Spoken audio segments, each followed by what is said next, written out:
Assalamualaikum warahmatullahi wabarakatuh. Nama saya Muhammad Rizal Khoir. Lalu ada rekan saya Putri Bella Safitri dan juga Giri Kurnia. Di sini kami akan menjelaskan mengenai Rational Unified Process ataupun RUP. Rational Unified Process atau bisa disingkat dengan RUP. Dengan metode waterfall, cara tradisional untuk membangun sistem sekuensial. Yang pertama, perencanaan rinci. Masalah diidentifikasi, didokumentasikan, dirancang. Pelaksanaan tugas diidentifikasi, scoped, dan dijadwalkan. Persetujuan, revisi, dan siklus pengembangan, siklus pengujian, dan siklus memperbaiki bug. Rational Unified Process memiliki kekuatan, yaitu logis. Logis memerlukan persiapan sebelum eksekusi dan terorganisir. Yang pertama, didokumentasikan, direncanakan, dan penyimpangan, pengecualian, dan dilacak. Kelemahan dari RUP tidak sangat fleksibel. Yang pertama, ide yang baik perlu diidentifikasi di muka. Dan yang kedua, tetapi bagaimana jika saya mendapatkan ide tengah melalui pengembangan? Dan yang ketiga, ide bagus di akhir siklus rilis bukan hadiah, tapi itu ancaman. Dan yang kedua, dokumentasi berat. Yang pertama, abstrak perlu untuk melindungi data menggunakan enkripsi untuk penyimpanan. Rational Unified Process atau bisa disingkat dengan RUP. RUP proses. Yang pertama, dikonfigurasi. Tidak ada proses tunggal, cocok untuk semua pengembangan perangkat lunak. Dan yang kedua, menyesuaikan dengan tim pengembangan kecil dan besar. Dan di situ ada dokumentasi. Yang pertama, model berbasis artefak, sketsa awal, atau prototype. Dan yang terakhir, di situ ada UML.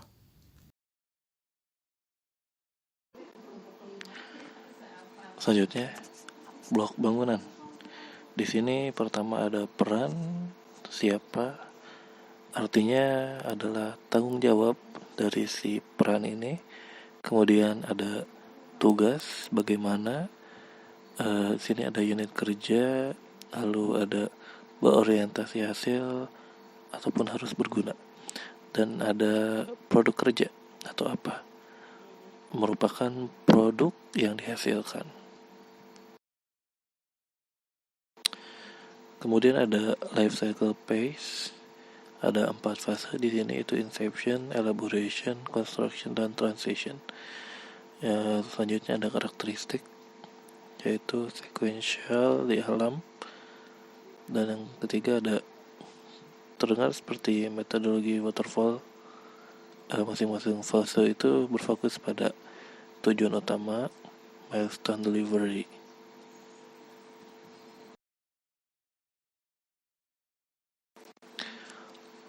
Life cycle phase ada 4 bagian. Pertama ada inception, di sini ada dokumen visi, yaitu lingkup sistem, identifikasi pemain utama, risiko, biaya, dan lain-lain.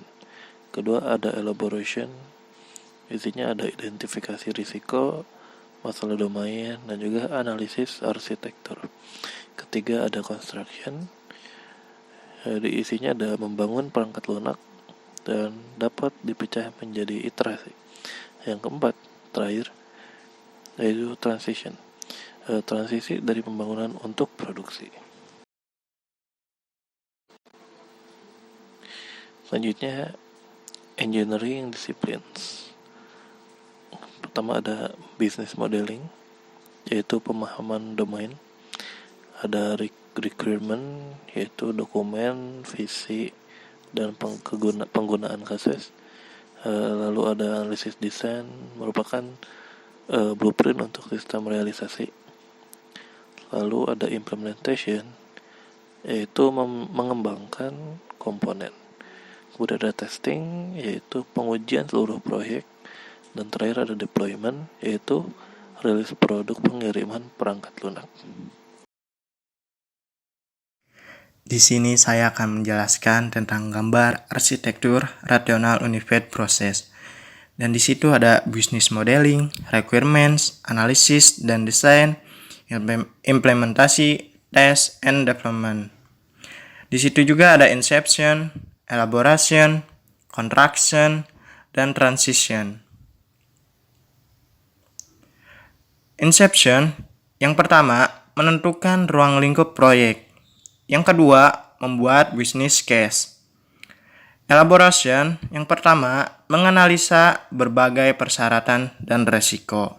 Yang kedua, menetapkan baseline. Contraction, yang pertama, melakukan sederetan iterasi. Transition, membuat apa yang sudah dimodelkan menjadi suatu produk jadi. Role aktivitas RUP dan workflows phase 1. Di situ ada sistem analis, menggambarkan use case modeling with lines. Dan di situ juga ada requirements, management, plan. Dan di situ ada stakeholder request. Dan di situ juga ada misi. Dan di situ juga ada use case model. Terus ada supplementary specification, requirements, attributes, dan glossary. Di sini ada penggambaran role aktivitas RUP dan workers fase 2. Bisa dilihat di gambar berikut.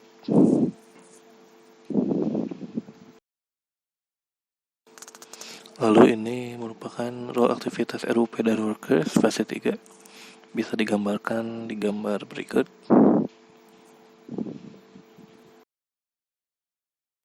Assalamualaikum warahmatullahi wabarakatuh. Perkenalkan, nama saya Putri Balasa Fitri.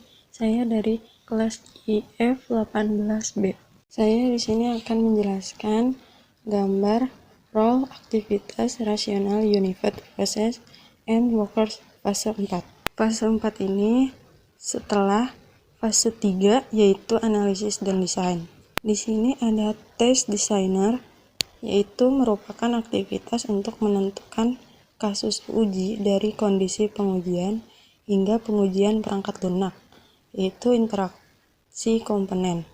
Seperti yang digambar, yaitu melakukan test guidelines, test plan, workload model, atau performance testing only. Test model, test producer, test case, test script, test change request. Dan kemudian ada implementasi aktivitas workflow and workers.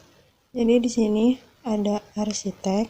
Arsitek di sini menentukan bentuk sistem arsitektur yang memenuhi semua rekrutmen, memahami isu pada rekrutmen secara non-fungsional dan batasan teknologi, mengidentifikasikan subsistem atau semua struktur rekrutmen interface kelas-kelas yang membolehkan implementasi konkuren, membuat abstraksi yang tak terlihat pada implementasi sistem. Implementasi menambahkan isi ke arsitektur yang stabil, kemudian menyediakan visualisasi implementasi. Kemudian ke tahap implementasi. Di sini memiliki tugas-tugas yaitu mengimplementasikan desain dalam komponen-komponen seperti shortcode, script, binary, dan lain-lainnya untuk menyempurnakan arsitek. Kemudian merencanakan integrasi sistem pada setiap iterasi, distribusi sistem, petaka komponen ke node-node, implementasi kelas-kelas desain dan subsistem. Kemudian melakukan sebuah unit test. RUP atau Rational Unified Process Engineering Disciplines. RUP praktik terbaik, yaitu pertama mengembangkan iteratif, tidak mungkin untuk mendefinisikan masalah di muka, merancang seluruh solusi, setiap iterasi berakhir dengan liris. Dan yang kedua, mengelola persyaratan, yaitu menggunakan kasus untuk menangkap kebutuhan fungsional, harus dilacak atau diprediksi. Dan kemudian di sini RUP dengan pendekatan inkremental memiliki beberapa keunggulan dibandingkan strategi serial. Pertama, peningkatan tata kelola. Kedua, umpan balik reguler kepada stakeholder. Ketiga, peningkatan manajemen risiko. 4. Anda menerapkan persyaratan yang benar. 5. Anda menemukan apa yang bekerja lebih awal. Dan yang keenam, pengembangan fokus pada apa yang penting. RUP gunakan komponen model visual. Model yang berbeda untuk berkomunikasi, aspek yang berbeda dengan berbagai stakeholder atau pihak yang bersangkutan dalam perancangan. UML, Unified Model Language. Verifikasi kualitas.